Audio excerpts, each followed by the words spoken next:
اس سلسلے میں شیخ ابو الحاشم الگیلانی رحمت اللہ الگیلانی مدظ اللہ العالی ایک بات بیان فرماتے ہیں، اس کو بہت دل کے کانوں سے سنیں۔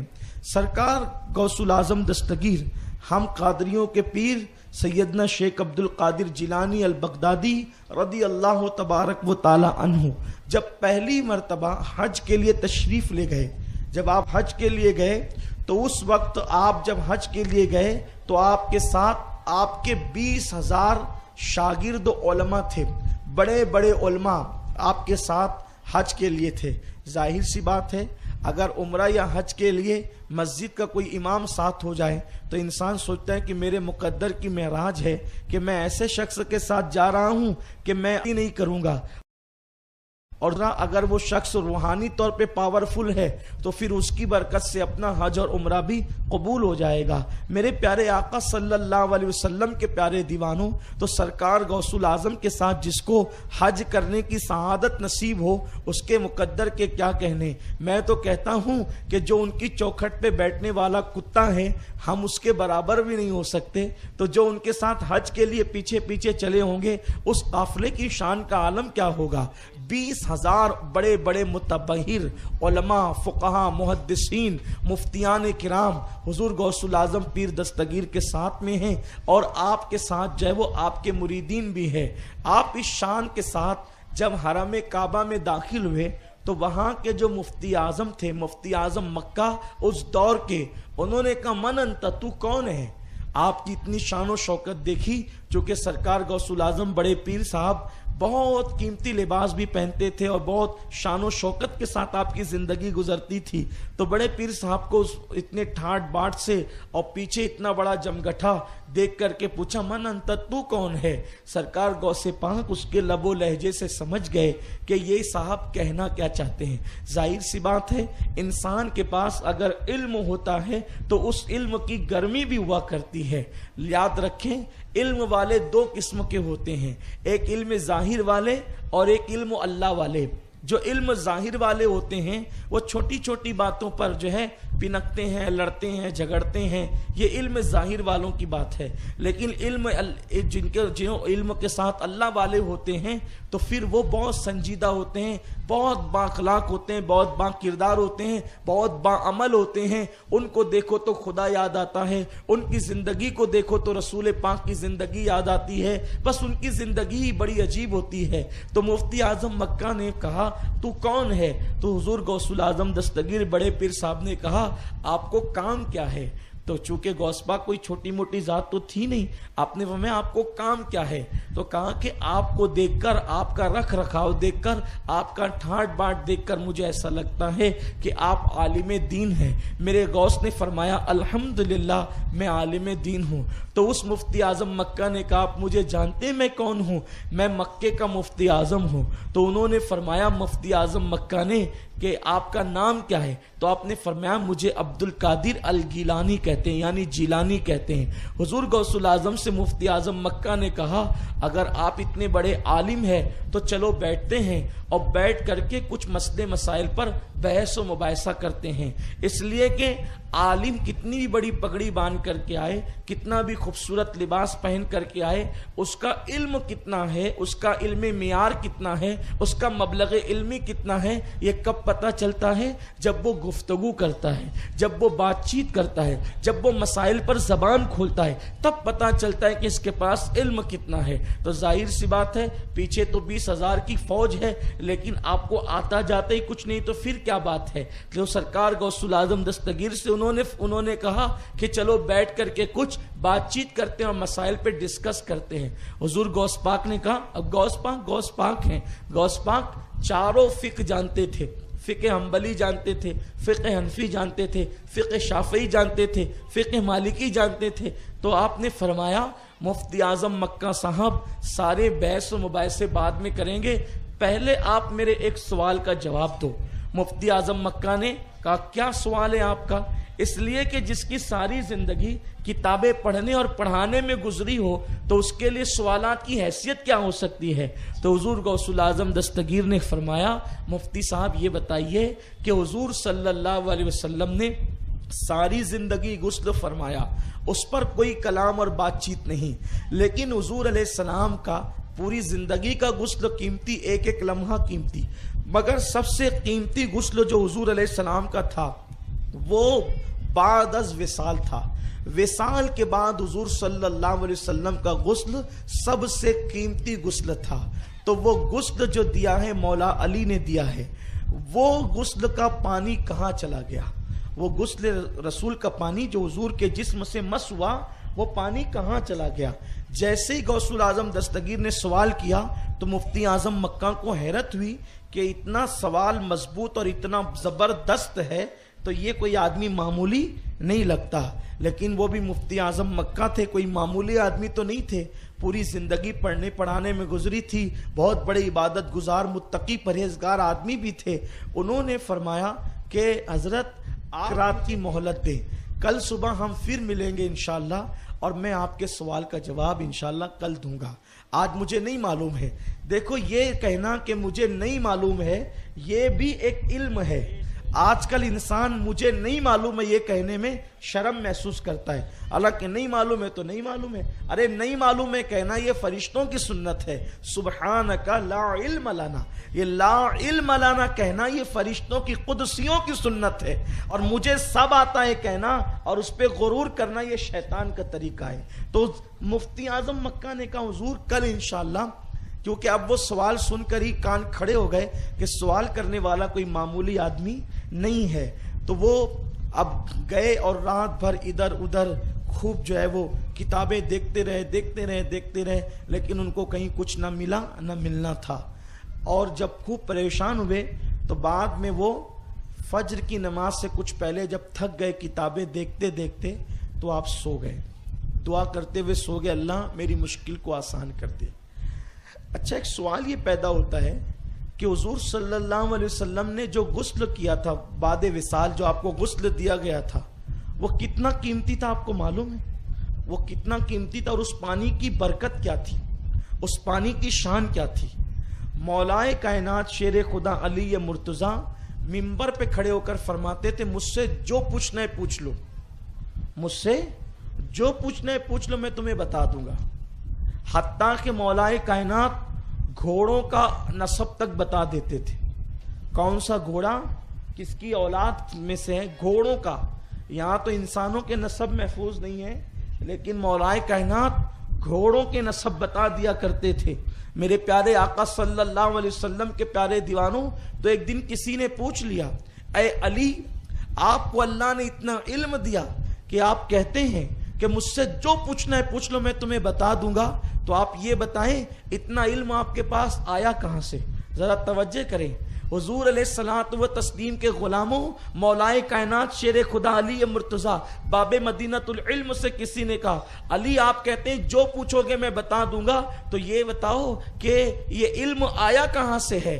تو اس وقت مولائے کائنات فرماتے ہیں کہ میں نے جب رسول اللہ کو بعد وصال غسل دیا، اور غسل دینے کے بعد حضور علیہ الصلوۃ و تسلیم کے آنکھوں کی پلکوں پر جو پانی رہ گیا تھا اور ناف کے گڑے میں جو پانی رہ گیا تھا، میں نے سوچا اب اس سے بڑھ کر موقع کیا ہوگا؟ میں نے انگلیوں سے نکلنے والا پانی تو خوب پیا ہے، لیکن اب یہ سعادت نصیب نہیں ہوگی، کیونکہ حضور تو دنیا سے تشریف لے جا رہے ہیں۔ تو میں نے حضور کے پلکوں پہ جمع ہوا پانی پی لیا، اور حضور کی ناف میں جو پانی جمع تھا وہ پانی میں نے چوس لیا۔ وہ 2 قطرے پانی چوسنے کی برکت ہے کہ اللہ نے مجھے اتنا زیادہ علم عطا فرما دیا، مجھے اتنا بڑا علم عالم اللہ نے بنا دیا۔ اور کتنا بڑا علم عطا کیا پتہ ہے؟ ایک مرتبہ سائنسدانوں کے اندر بحث ہوئی کہ یہ تخلیق کیسے ہوئی، کائنات کیسے بنی، چاند کیسے بنا، سورج کیسے بنا، ستارے کیسے بنے، سیارے کیسے بنے، یہ سب چیزیں کیسی بنی، اس پر بحث ہونے لگی۔ تو خوب لوگ تحقیق کرنے لگے، ادھر تحقیق ادھر تحقیق، یہ ملک جانا وہ ملک جانا، یہ سب لوگ کرنے لگے۔ تو کسی علی کے ماننے والے نے کہا ایک کام کرو، علی کے خطبات پڑھ لو کہ کائنات بنی کیسے۔ تو غیر مسلم عیسائی تھا، جب اس نے میرے مولا کا خطبہ پڑھا تو اس نے 2 باتیں کہی، یا تو جس نے کائنات بنایا اسی نے یہ خطبہ دیا ہے، یا تو جس نے کائنات بنایا اسی نے یہ خطبہ دیا ہے، یا پھر کائنات بن رہی تھی تو یہ دیکھ رہا تھا اس نے خطبہ دیا ہے؟ دو چیزیں ہو سکتی ہے، یا تو یہ خطبہ بنانے والے کا ہے، یا جس کے سامنے کائنات بن رہی تھی اور اس نے اپنی نگاہوں سے مشاہدہ کیا۔ غور فرمائے، یہ علم علی ہے، اور علم علی آیا کہاں سے ہے؟ بخاری اور مسلم تو ان کی خیرات ہے، بخاری اور مسلم تو ان کی خیرات ہے، تفاسیر کی کتابیں تو ان کی خیرات ہے، لیکن سنو لوگوں، علی کو اتنا علم آیا کہاں سے؟ تو میرے مولا نے کہا رسول اللہ کے آخری وقت میں جو غسل کا پانی تھا، جو بعد وصال حضور کی پلکوں پہ جمع تھا اور ناف میں جمع تھا، میں نے چوس لیا تو اللہ نے مجھے اتنا بڑا عالم بنا دیا۔ اب بتائیے کہ جس کے 2 قطروں کو چوس کر کے علی اتنے بڑے عالم بنتے ہیں، حضور کے اس غسل کے پانی کی برکت کیا ہوگی؟ جس کی 2 بوند ہے سرو سلسبیل ہے، وہ رحمت کا دریا ہمارا نبی، جس کے تلووں کا دھون ہے آب حیات، جس کے تلووں کا دھون ہے آب حیات، ہے وہ جان مسیحا ہمارا نبی۔ جب تلووں کا دھون آب حیات ہے تو ناف کی گرہ میں آنے والے پانی کی شان کیا ہوگی؟ پلکوں پر جمے ہوئے پانی کی شان کیا ہوگی؟ اب سمجھے حضور علیہ الصلوۃ والتسلیم کے وصال کے بعد کے غسل کے پانی کی اہمیت کیا ہے؟ تو حضور غوث پاک نے مفتی اعظم مکہ سے یہی پوچھا کہ مفتی صاحب بتائیے وہ پانی کہاں گیا؟ وہ پانی کہاں گیا؟ مفتی اعظم مکہ نے کہا کل جواب دیں گے، اور پوری رات ڈھونڈتے رہے۔ یاد رکھنا، کتاب سب پڑھتے ہیں لیکن کتاب سے کام کی باتیں سب کو نہیں ملتی، بلکہ جس پر خاص کرم ہوتا ہے پھر اسی کو سجائی دیتا ہے، فیضان علم کی برکتیں اسی کو ملتی ہے۔ اب مفتی اعظم مکہ ڈھونڈتے ڈھونڈتے سو گئے دعا کرتے ہوئے، جب آنکھ لگی تو دل کی آنکھیں بیدار ہو گئی۔ اب مفتی اعظم مکہ نے کیا دیکھا؟ سامنے سے حضور تشریف لا رہے ہیں، اللہ کے حبیب غیبدہ نبی تشریف لا رہے ہیں، اور ان کے ساتھ ایک اور شخص ہے جو بڑا خوبصورت ہے، لیکن حضور کی چمک دمک اتنی ہے، حضور کی نورانیت اتنی ہے کہ جو بازو میں کھڑا ہوا آدمی ہے وہ نظر نہیں آتا، اس کا چہرہ صحیح طور پر دکھائی نہیں دیتا، اس کے کپڑے تو سمجھ میں آتے، چہرہ سمجھ میں نہیں آتا، اتنی نورانیت ہے۔ جیسے آپ کسی فوکس کے بالکل قریب کی کوئی چیز اگر دیکھنا چاہیں تو آپ کو نظر نہیں آئے گی، جیسے اگر آپ ادھر بیٹھے ہوئے ہیں تو آپ یہ فوکس پہ دیکھیے کہ ادھر کا پیپ نظر آ رہا ہے لیکن بالکل نیچے کا پیپ صحیح طور پہ نظر نہیں آئے گا، یہ روشنی کی خصوصیت ہوتی ہے۔ تو اللہ کے حبیب کی نورانیت میں وہ بازو میں کھڑا ہوا آدمی صحیح طور پہ نظر نہیں آ رہا تھا، تو مفتی اعظم مکہ نے کہا یا رسول اللہ آپ نے بڑا کرم فرمایا، اور بہت مشکل کے وقت آپ میرے خواب میں تشریف لائے، اور آپ سے بہتر جواب کون دے سکتا ہے میری مشکل کا؟ یا رسول اللہ میرے ماں باپ آپ پہ قربان، حضور مجھ سے ایک سوال کیا گیا ہے کہ حضور علیہ الصلوۃ والتسلیم کو بعد وصال جو غسل دیا گیا تھا وہ غسل کا پانی کہاں چلا گیا؟ یا رسول اللہ آپ بتائیں، کیونکہ آپ بتائیں گے تو آپ کی بات سب سے زیادہ صحیح ہوگی۔ حضور رسول پاک علیہ الصلوۃ والتسلیم نے مسکرا کر فرمایا تیرے سوال کا جواب میں نہیں دوں گا، بلکہ میرے بازو میں یہ جو کھڑا ہے نا یہ تیرے سوال کا جواب دے گا، تو اس سے پوچھ۔ مفتی اعظم مکہ نے کہا حضور آپ کون ہیں میں نہیں جانتا، لیکن میرے آقا کے فرمان پر آپ سے عرض کرتا ہوں کہ بتائیے وہ جو حضور علیہ السلام کو وصال کے بعد جو غسل دیا گیا تھا وہ غسل شریف کا پانی کہاں چلا گیا؟ تو بازو میں جو آدمی کھڑا ہوا تھا وہ کہنے لگا وہ غسل کا پانی ایسا ہوا کہ جب حضور کو غسل دیا گیا تو اللہ نے اس پانی کو اٹھا لیا، اللہ نے اس پانی کو زمین پہ رہنے نہیں دیا، اور اس پانی کو اللہ نے اٹھا لیا، پھر اللہ تعالیٰ نے اس کو بادل کی شکل عطا فرمائی، اللہ نے اس کو بادل بنا دیا، اور اس بادل بنانے کے بعد اللہ تبارک و تعالیٰ قیامت تک جہاں جہاں مسجدیں بنوانا چاہتا تھا اللہ نے اس بادل کو حکم دیا کہ جا کر کے وہیں پہ برس جا کر کے وہیں پہ برس جا۔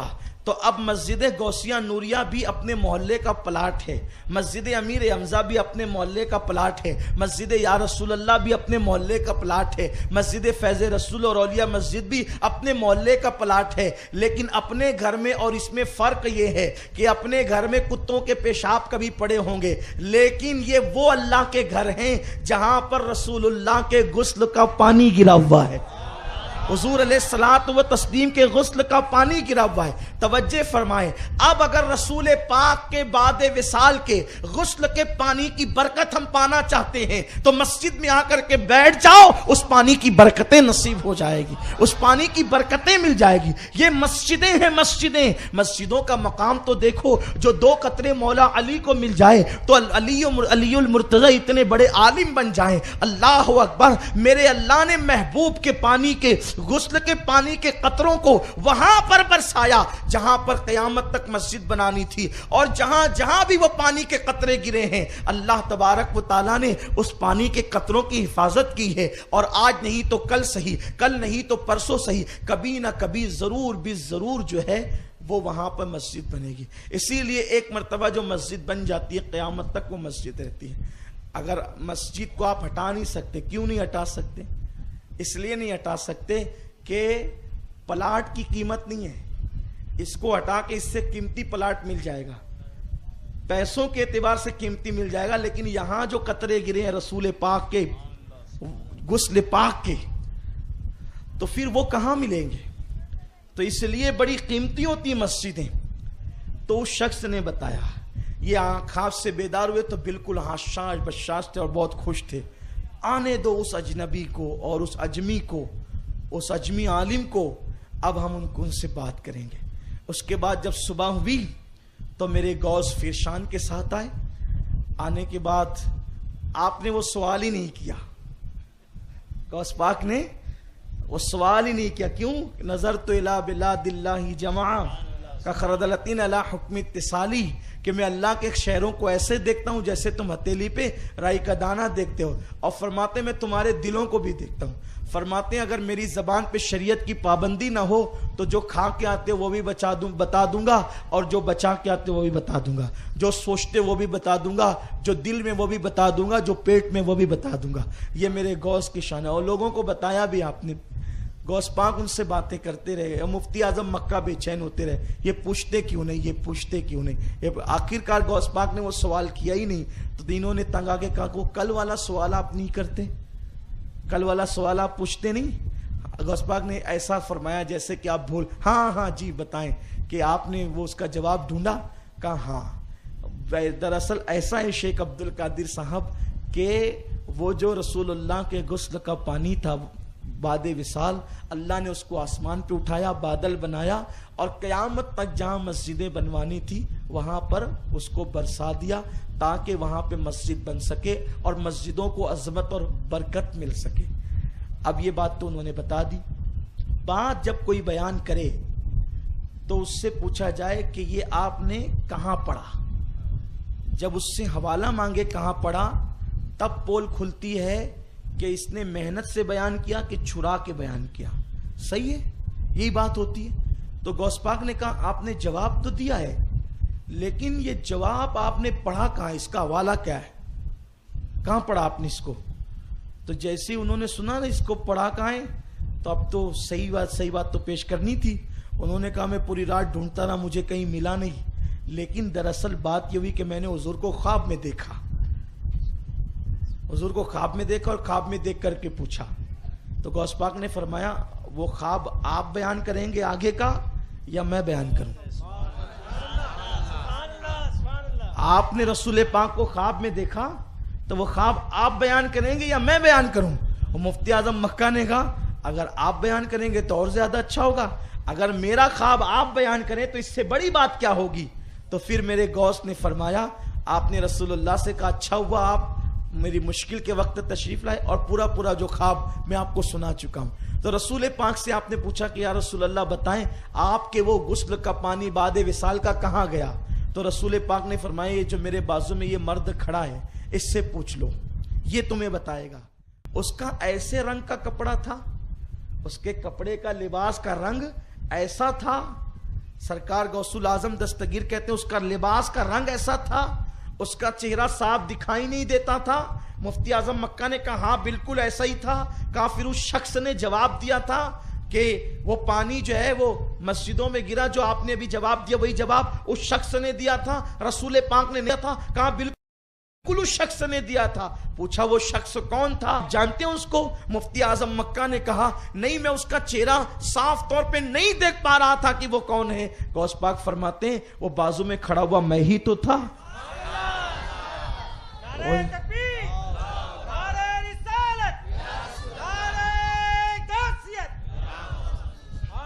وہ جو بازو میں کھڑا ہوا میں ہی تو تھا. اس سے غوث پاک کا مرتبہ بھی پتا چلا کہ غوث پاک وہ ذات ہے کہ جہاں کوئی جواب نہیں دے پاتا آپ دے پاتے ہیں.